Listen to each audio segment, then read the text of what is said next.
or busy. So, yes, antayin na lang natin yung mga ibang kasama natin. Sinong first timer? Saan? Magkasama kayo lahat? meron po tayo from Davao, from Chicago, Switzerland, Belgium, Germany, from Surigao, Canada. Yeah. Nabanggit ko sa kanya kanina Sabi ko na kahit madami sa inyo, syempre hindi ko kilala, pero pag magkausap na tayo, sasabihin niyo sa akin na ikamusta kay President Duterte.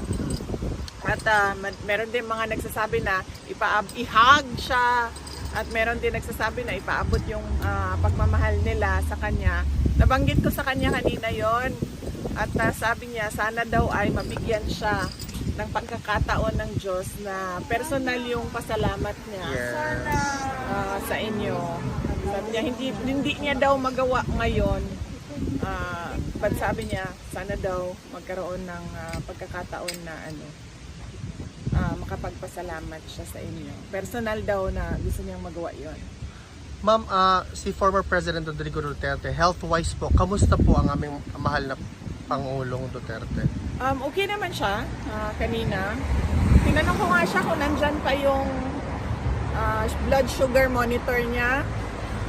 Pero hindi ko lang na-check kasi kanina kung nandyan pa yung blood sugar monitor niya. At wala naman siyang nararamdaman. Naglakad siya mag-isa kanina at kamusta ako sa guard sa kain niya. Ganun din, parang mood niya lang rin yung kain niya. Minsan sabi ng guard okay, minsan hindi okay.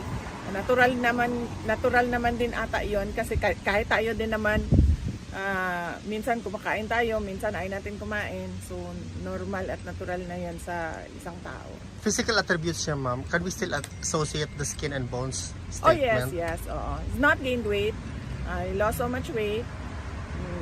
He's the thinnest that I've seen him in my lifetime. And